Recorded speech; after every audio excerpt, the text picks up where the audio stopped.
Hello everyone, welcome back to another story. तो दोस्तों, आज मैं आपको सुनाने वाला हूँ एक ऐसी हॉरर स्टोरी जो कि शुरू होती है मनाली के एक ऐसे हॉन्टेड घर से, जो घर काफ़ी बरसों से वीरान पड़ा हुआ होता है। तो दोस्तों, आज की कहानी है सुमित की। तो सबसे पहले thank you so much Sumit, अपनी स्टोरी हमारे साथ शेयर करने के लिए। और अगर आपके पास भी कोई सी डरावनी कहानी या कोई भी ऐसा एहसास है तो आप मुझे मेरी इंस्टाग्राम आईडी पर शेयर कर सकते हैं। तो चलिए दोस्तों, बढ़ते हैं इस कहानी की ओर। तो दरअसल सुमित एक जॉइंट फैमिली में रह रहा था और उसके परिवार में सुमित, सुमित की वाइफ, बड़ा भाई, भाभी, छोटी सिस्टर और मम्मी पापा। प्रॉब्लम की जो स्टार्टिंग होती है वो होती है सन 2005 में, जब सुमित के बड़े भाई की शादी होती है। परिवार के अंदर ये पहली शादी होती है, तो ये शादी काफ़ी धूमधाम से होती है। और छोटे भाई होने के नाते सुमित अपने बड़े भाई की शादी में काफ़ी इंजॉय करता है और उसके दिल के अंदर जितने भी अरमान होते हैं वो अपने सारे अरमान अपने भाई की शादी में पूरे करता है। लेकिन 2 से 3 महीने के बाद सुमित को यह रियलाइज़ होता है कि जो सुमित की भाभी है उसका जो नेचर है वो काफ़ी झगड़ालू प्रवृत्ति का था। जिसकी वजह से होता क्या था कि सुमित की भाभी कभी अपने हस्बैंड से, कभी सुमित से, कभी अपनी ननद से, और काफ़ी बार ऐसा भी हुआ था कि जो सुमित के माँ बाप होते हैं उसके साथ भी उसकी कई बार बहसबाजी, लड़ाई झगड़ा हो चुका था।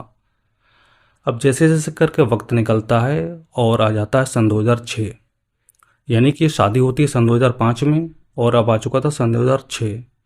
इस गुजरे 1 साल के अंदर सुमित की भाभी का जो नेचर होता है वो बिल्कुल वैसा का वैसे ही होता है, उसके अंदर कोई भी बदलाव नहीं आता है। लेकिन सन 2006 में सिर्फ एक काम ये अच्छा होता है कि उसमें सुमित की भी शादी हो जाती है। और जब सुमित की शादी होती है तो जो सुमित की वाइफ होती है उसका नेचर काफ़ी सॉफ्ट, काफ़ी पोलाइट होता है। जिसकी वजह से होता क्या है कि घर के अंदर से लेकर घर के बाहर तक जितने भी लोग उससे मिलते थे सभी लोग सुमित की वाइफ की हमेशा तारीफ करते थे।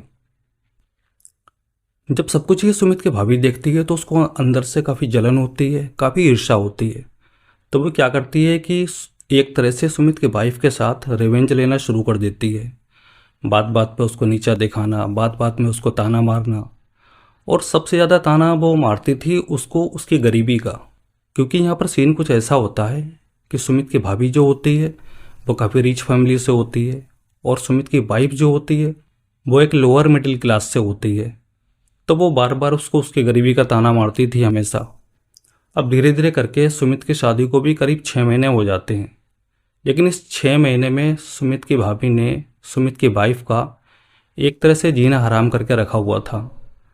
होता क्या है, इस 6 महीने के अंदर ये दोनों लोग, सुमित और सुमित की वाइफ, ये दोनों लोग अपनी भाभी से पूरी तरह से परेशान हो जाते हैं। तब सुमित क्या करता है कि इस घर से अलग रहने का फैसला कर लेता है और अपने लिए ये घर की तलाश शुरू कर देता है। आने वाले 2-3 महीनों के अंदर वो कम से कम 4 से 5 जगह जाता है अपने लिए घर देखने के लिए, लेकिन अभी तक उसके पसंद का घर उसको मिला नहीं होता है। और उसकी वजह ये होती है कि जहाँ पर भी वो घर देखने जाता, या तो उस घर की लोकेशन उसको पसंद नहीं आती, और अगर उसको लोकेशन पसंद आती तो फिर उस घर के प्राइस इतने ज़्यादा होते जो सुमित के बजट से एकदम बाहर होते। फिर होता क्या है कि एक दिन रात को सुमित अपने घर पर बैठा हुआ होता है तो बाहर से कोई दरवाज़ा नॉक करता है। जब सुमित बाहर जाकर देखता है तो बाहर एक आदमी खड़ा हुआ होता है जो कि एक ब्रोकर होता है। तो वो सुमित से बोलता है कि हमें ऐसा पता लगा है कि आपको किसी घर की ज़रूरत है। तो सुमित बोलता है हाँ भाई, ज़रूरत तो है। तो वो ब्रोकर बोलता है कि मेरे पास एक घर है और काफ़ी रीजनेबल रेट में है, आप देख लो, हो सकता है आपको पसंद आ जाए। तो सुमित पहले भी 4-5 जगह जा चुका था घर देखने के लिए और पहले भी परेशान हो चुका था वो। तो वो क्या करता है कि उस ब्रोकर से वहीं पर खड़े खड़े उस घर के बारे में पूछता है।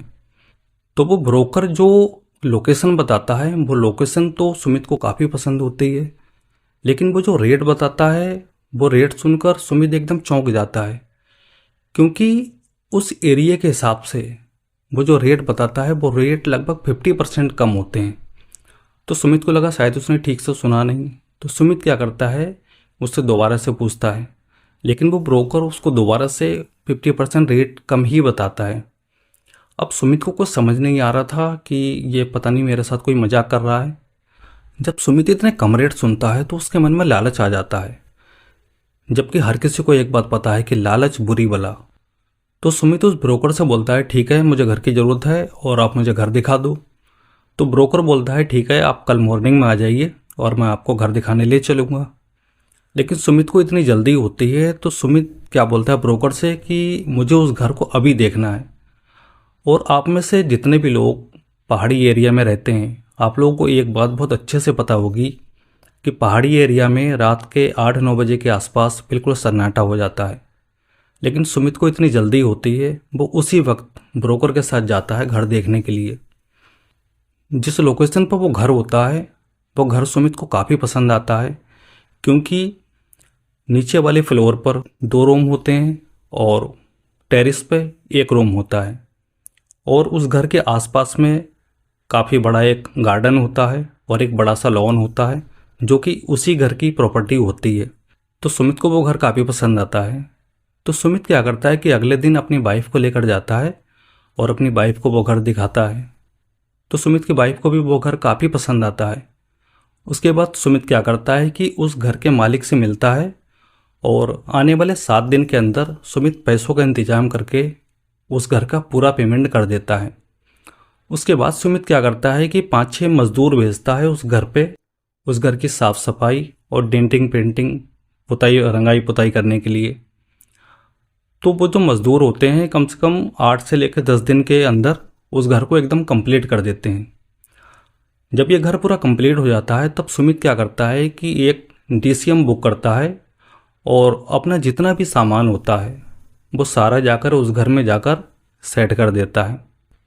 होता क्या है कि जिस दिन ये लोग शिफ्ट होने वाले होते हैं उससे ठीक 1 दिन पहले सुमित की वाइफ सुमित को बोलती है कि जब हम लोग नए वाले घर में शिफ्ट हो जाएंगे तो आप तो पूरे दिन के लिए अपनी दुकान पर चले जाएंगे और मैं पूरे दिन कैसे रहूँगी।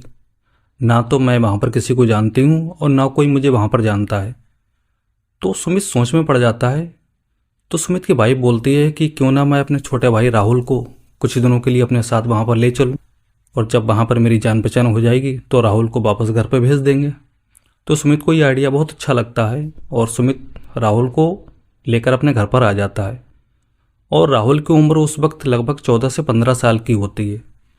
फिर क्या होता है, ये लोग अगले दिन गृह प्रवेश की पूजा रखते हैं और पूजा करवाने के बाद आराम से वहाँ पर रहना शुरू कर देते हैं। अभी तक इन लोगों को इस घर में रहते हुए करीब 1 महीना हो चुका था और अभी तक सब कुछ सामान्य था। लेकिन असली कहानी अब यहाँ से शुरू होती है। इस घर के अंदर टोटल 3 रूम होते हैं। एक रूम के अंदर सुमित और सुमित की वाइफ रहते हैं और जो दूसरा रूम होता है उसके अंदर राहुल रहता है। लेकिन जो टेरेस पर जो तीसरा रूम होता है इसको ये लोग स्टोर रूम की तरह इस्तेमाल करते हैं। सुमित यहाँ पर जब से आया हुआ होता है, सुमित ने अपनी एक आदत बना ली थी और वो आदत ये होती है कि सुमित सुबह को जल्दी उठता था और न्यूज़पेपर ले जाकर वो ऊपर टेरेस के ऊपर पढ़ता था। ये उसका डेली का नियम था। ऐसे ही एक दिन होता क्या है कि सुमित न्यूज़पेपर पढ़ने के लिए ऊपर छत पर जाता है। तो ऊपर जाकर देखता है कि ऊपर वाला जो रूम होता है उसका दरवाज़ा खुला हुआ होता है। तो सुमित को ऐसा लगता है कि शायद उसकी वाइफ कुछ सामान निकालने आई हो और वो दरवाज़ा बंद करना भूल गई हो। तो वो क्या करता है कि दरवाजे को बंद करता है और उसका लॉक लगा के न्यूज़पेपर पढ़ के नीचे आ जाता है। लेकिन होता क्या है कि जब अगले दिन सुमित दोबारा से ऊपर जाता है तो ऊपर वाले कमरे का दरवाज़ा दोबारा से खुला हुआ मिलता है। तो सुमित को यह देखकर काफ़ी गुस्सा आता है अपनी वाइफ के ऊपर। तो वो क्या करता है कि उस दरवाजे को बंद करता है, दोबारा से न्यूज़पेपर पढ़ता है और नीचे आ जाता है। नीचे आकर अपनी वाइफ से बोलता है कि कम से कम अगर ऊपर कुछ सामान निकालने जाती हो तो कम से कम दरवाज़ा तो बंद कर दिया करो। तो सुमित की वाइफ बोलती है कि आप मेरे ऊपर नाराज़ क्यों हो रहे हो और मैं तो ऊपर गई ही नहीं। तो सुमित को यह लगता है कि कहीं ऐसा तो नहीं कि राहुल ने दरवाज़ा खोला हो। तो जब राहुल से पूछा जाता है तो राहुल भी साफ मना कर देता है। तब होता क्या है कि सुमित अपनी शॉप पर तो चला जाता है, लेकिन पूरा दिन उसके दिमाग में बस यही सब कुछ चल रहा होता है।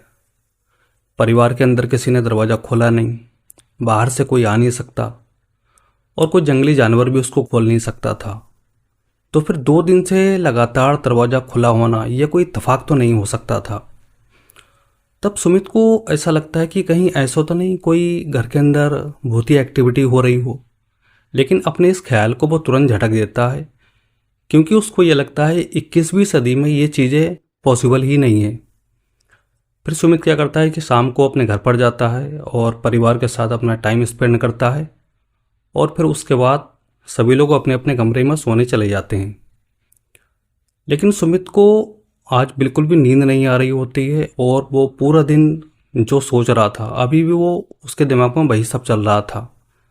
और वो ये सोच रहा था कि अगले दिन जब वो सोकर उठेगा तो वो दरवाज़ा उसको खुला हुआ मिलेगा या फिर बंद मिलेगा। पूरी रात उसके दिमाग में यही सब उथल पुथल मची रहती है, और रात के पता नहीं कौन से हिस्से में उसको नींद आती है और सुमित सो जाता है। अगले दिन सुबह को जब उसकी आंख खुलती है तो वो एकदम भागता हुआ सा सीधा ऊपर जाता है देखने के लिए। लेकिन जब वो उस कमरे को देखता है तो उसको काफ़ी राहत महसूस होती है, क्योंकि जो दरवाज़ा होता है वो पूरी तरह से बंद होता है। लेकिन आप लोग यकीन मानो, उसकी ये खुशी बस कुछ देर की होती है। वो क्या करता है कि नीचे वापस आता है और न्यूज़पेपर लेता है और कमरे के एकदम सामने बैठकर न्यूज़पेपर पढ़ना शुरू कर देता है। अभी लगभग उसने आधा न्यूज़पेपर पढ़ा था और उसको ऐसा महसूस हो रहा था जैसे उसके कान के पास कोई धीरे धीरे से हंस रहा था।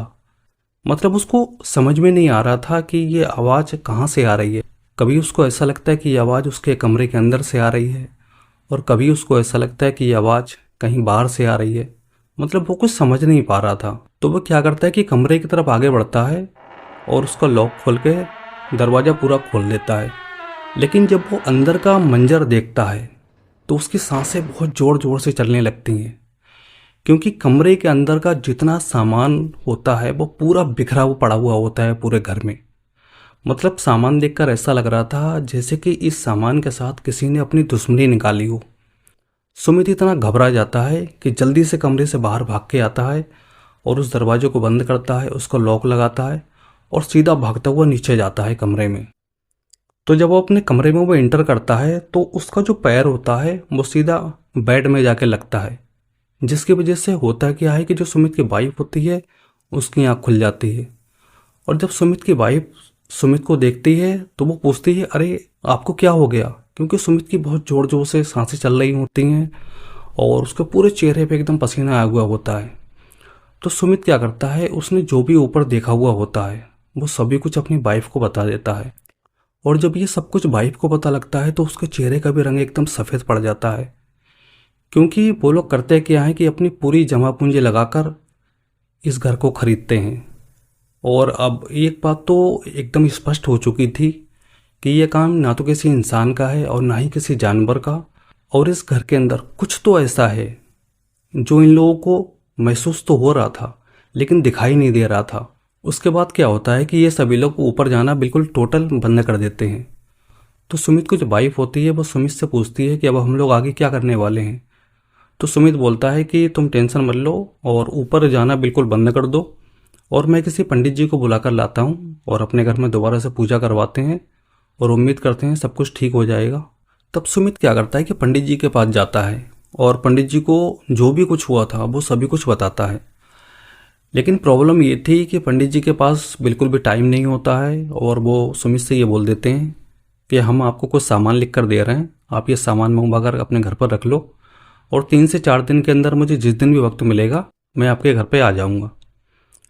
जिस दिन की यह बात होती है उसी रात को सुमित और सुमित की वाइफ ये लोग बड़े आराम से घर पे सो रहे होते हैं। जब रात का लगभग 12-1 बजे के बीच का टाइम होता है तभी अचानक इन दोनों लोगों की आंख खुल जाती है।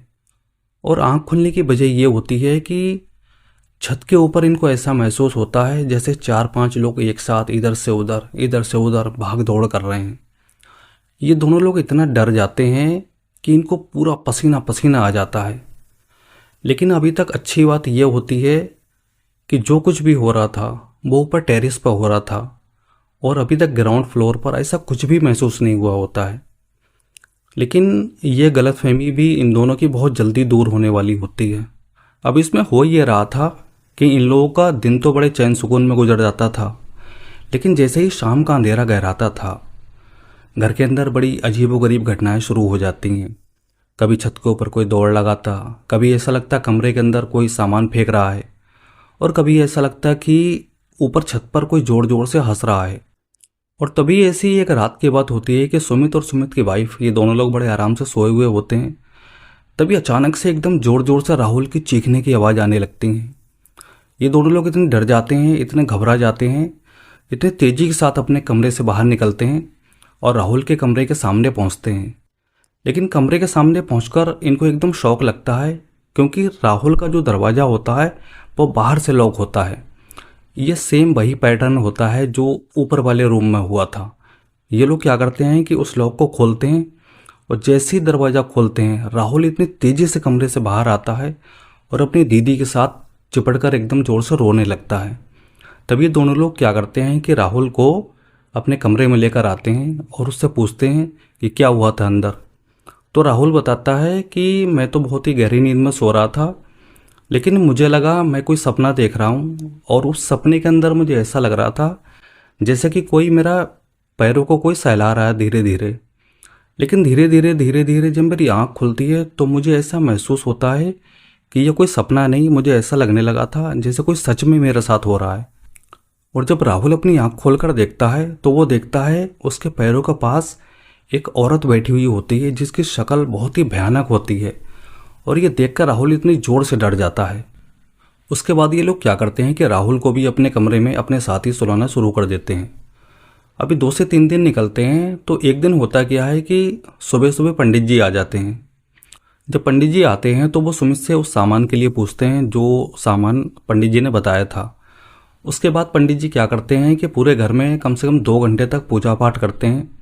तब वो सुमित और सुमित की वाइफ को बोलकर जाते हैं कि अब आप लोग इस घर के अंदर बिल्कुल आराम से रह सकते हो और अब यह घर पूरी तरह से साफ हो चुका था। अब इसके बाद होता क्या है कि लगभग 15 दिन तक सब कुछ ठीक रहता है और ये घर एकदम पूरी तरह से सामान्य हो जाता है। लेकिन जब ये 15 दिन निकल जाते हैं उसके बाद से घर के अंदर दोबारा से फिर से वही भूतिया एक्टिविटी दोबारा से चालू हो जाती है। अब सुमित करता क्या है कि पंडित जी के पास दोबारा से जाता है।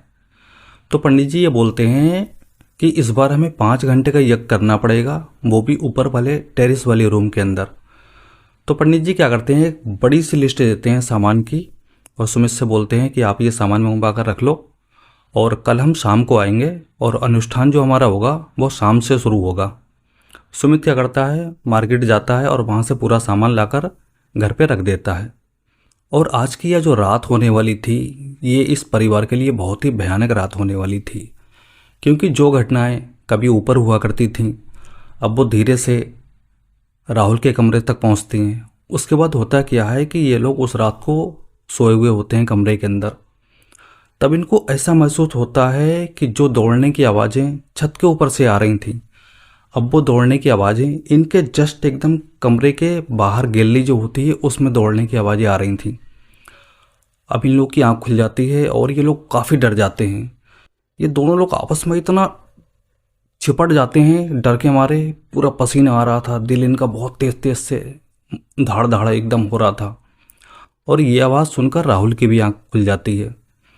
तब होता क्या है कि सुमित अपनी पूरी हिम्मत जमा करके बहुत ज़ोर से चिल्लाता है, कौन है बाहर।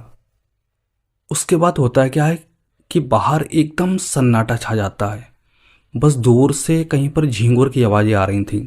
ये लोग करते क्या हैं कि एक दूसरे का हाथ पकड़कर कमरे के अंदर बैठे हुए होते हैं और इनका पूरा ध्यान एकदम बाहर सामने दरवाजे की तरफ लगा हुआ होता है। तभी होता क्या है कि बाहर से कोई बहुत ज़ोर ज़ोर से दरवाज़ा पीटने लगता है। ये लोग इतना डर जाते हैं कि इन लोगों को ऐसा लगने लगता है कि शायद आज की रात हमारी आखिरी रात है। ये लोग आंखें बंद करके ऐसे बैठ जाते हैं और ऊपर वाले को याद कर रहे होते हैं। तभी अचानक से होता क्या है कि दरवाज़ा अपने आप से खुल जाता है, बहुत तेज़ आवाज़ से खुलता है और बाहर से एक धुएं का इतना तूफान सा कमरे के अंदर आता है कि इन लोगों को अंदर से दिखना बंद हो जाता है। इन लोगों को कुछ समझ में नहीं आता है कि आखिर ये हुआ क्या। जैसे जैसे करके धुआं कम होता है तभी जब ये लोग इधर उधर देखते हैं आपस में तो देखते हैं कि कमरे के अंदर का जितना भी सामान होता है वो सब इधर उधर पड़ा हुआ होता है, सारा सामान बिखर चुका होता है। लेकिन सुमित को जोर का झटका तब लगता है जब वो अपनी वाइफ की तरफ देखता है।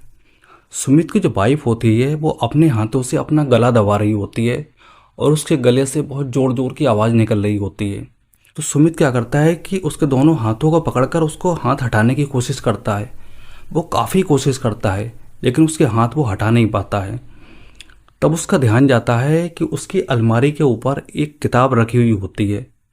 अब इस चीज़ का मेंशन सुमित ने किया नहीं है कि वो किताब कौन सी थी, या तो वो कोई हनुमान चालीसा होती है या फिर कोई भगवत गीता। लेकिन वो करता क्या है कि उस किताब को उठाता है और अपनी वाइफ के गले के ऊपर रख देता है। और जैसे ही वो गले के ऊपर रखता है उसकी वाइफ जो होती है अपना गला वो छोड़ देती है। उसके बाद ये लोग करते क्या हैं कि इनके हाथ जो कीमती कीमती चीज़ें होती हैं घर की, ये लोग जल्दी जल्दी सारा सामान वहाँ से उठाते हैं और सीधे भागते हुए मेन दरवाजे से बाहर जाते हैं, दरवाजे को बंद करते हैं और बाहर सड़क पर बैठ जाते हैं जाकर। अगले दिन जब सवेरा होता है तब ये लोग अपनी बस पकड़कर और सीधे अपने घर पर चले जाते हैं। अब आप लोग ये सोच रहे होंगे कि सुमित तो अच्छा इंसान था, फिर ऊपर वाले ने सुमित के साथ ऐसा क्यों किया। तो आप लोग यकीन मानो, ऊपर वाला कभी भी अच्छे इंसान के साथ कभी भी गलत नहीं करता। जो घर उसने 50% रेट में खरीदा था, एक कंपनी उसको लगभग 4 गुना रेट देकर उस जगह को खरीदती है और उसके बाद अपना ऑफिस बनाती है। और फिर सुमित क्या करता है कि उस पैसे से अपने लिए एक नया घर खरीदता है जिसमें वो आज भी खुशी खुशी रह रहा है। और आप सभी लोगों के लिए एक सलाह ये है कि जब भी कोई प्रॉपर्टी खरीदो तो उसके आसपास जो लोग रहते हैं उनसे उस प्रॉपर्टी के बारे में अच्छे से पता करो, उसके बाद ही ऐसी प्रॉपर्टी खरीदो। क्योंकि यहाँ पर होता क्या है कि ऐसे जो राज होते हैं वो बहुत दूर किसी बंद कमरे में छुपे हुए होते हैं। चलिए मिलते हैं किसी और सच्ची घटना के साथ। Take care.